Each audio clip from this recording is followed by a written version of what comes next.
One Piece, 10 characters that rarely ever appear in the anime. One Piece's long-running nature gives it more characters than can be on screen for very often. These 10 deserve way more appearances than they have. Eiichiro Oda's One Piece has a plethora of characters who have made quite an impact on the fans over the years. From the East Blue Saga all the way to the Wano Country arc, the author has introduced fans to some of the most incredible characters. While some of them tag along with the Straw Hats and keep appearing every now and then, there are some characters who rarely ever make an appearance in the anime once their story arc is dealt with. Having made an incredible impression, fans certainly want to see more of them.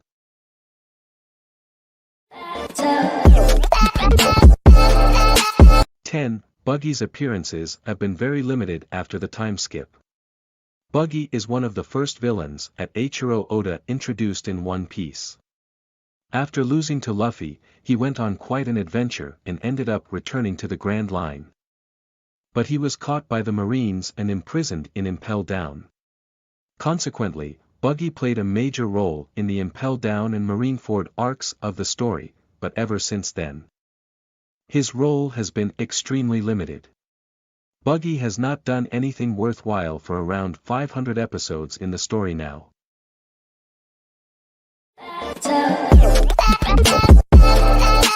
9. Jin never showed up after leaving Baratie. Jin was a secondary antagonist in One Piece's Baratie arc. His debut saw him form a great bond with Sanji who, out of kindness, fed him and saved him from dying of starvation. Jin returned with his pirate crew and a massive fight ensued on the East Blue's seagoing restaurant which ended in the cook's victory, thanks to Luffy. Eventually, Jin left the restaurant and promised to meet Luffy and Sanji again in the Grand Line at some point. So far, Jin hasn't made another appearance.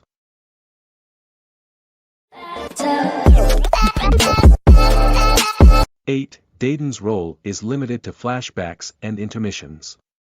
Daiden is a mountain bandit who raised Luffy, Ace, and Sabo together.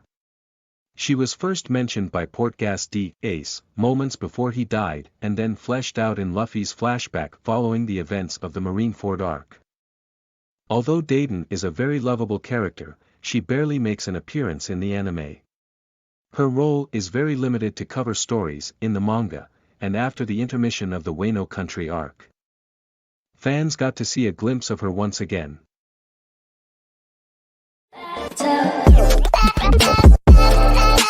7. Urge is one of the few Worst Generation members to not get screen time.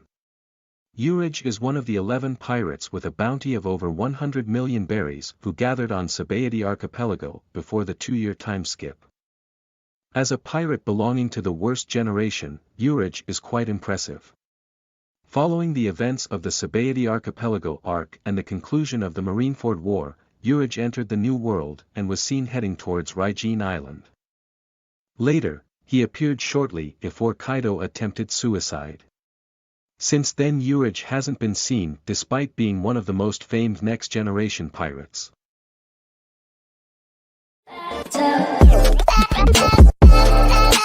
6. Scopper Gabin appears only in Oden's flashback.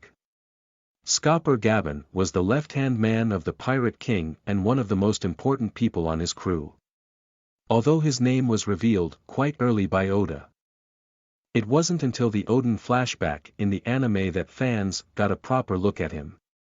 Gabin was revealed to be extremely loyal to Roger and was one of his strongest fighters, just like Rayleigh. Strangely enough, while Rayleigh has been involved in the plot, Gabin has hardly appeared in the anime so far.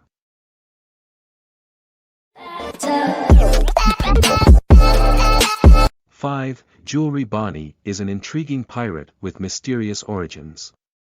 Bonnie is a pirate from South Blue who is also a member of the Worst Generation, just like Luffy. She was introduced on Sabaody Archipelago like the other supernovas. But her role since has been very limited. Bonnie is an extremely intriguing character and has connections to Bartholomew Kuma, the former king of South Blue's Sorbet Kingdom. What's more, after the Paramount War, Akainu mentioned that she has a history with the celestial dragons as well. She was last seen at the Reverie after infiltrating Mariehua.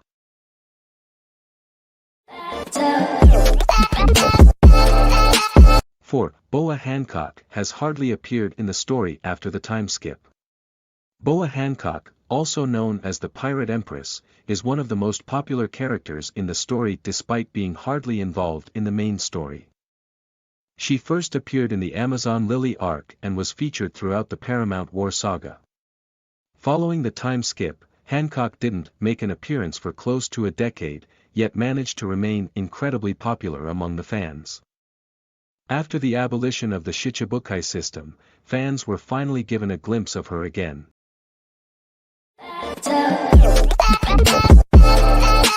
3. Dracule Mihawk is waiting for Zoro at the top. Dracule Mihawk is known as the strongest swordsman in One Piece, and he made his debut during the Baratai arc. There, he clashed against Roronoa Zoro and, impressed with his showing, made him a rival of his. Mihawk has since then been seen on rare occasions, such as the Paramount War. Just like Hancock, he appeared shortly after the Reverie and revealed a possibility to leave Kurigana Island with the Marines closing in on him.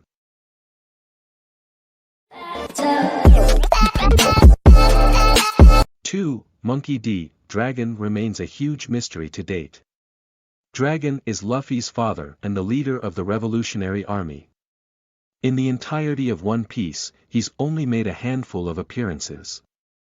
Which just goes to show how limited his role has been. That's not to say that Dragon isn't important, however. In fact, Dragon is one of the most crucial characters in the story. And as the series progresses, fans are likely to see more of him. Unfortunately, now isn't the time for him to take the stage.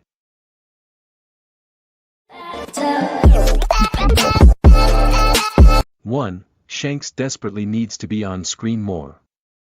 Shanks made his first appearance in One Piece's Romance Dawn arc, and he proved to be the key to the beginning of the story by setting Luffy on the path to becoming the Pirate King. Shanks is incredibly powerful and has many mysteries surrounding him, but fans don't know the answer to any of them as he has rarely appeared ever since that first time. After the Wano Country arc, more focus will likely be given to his character.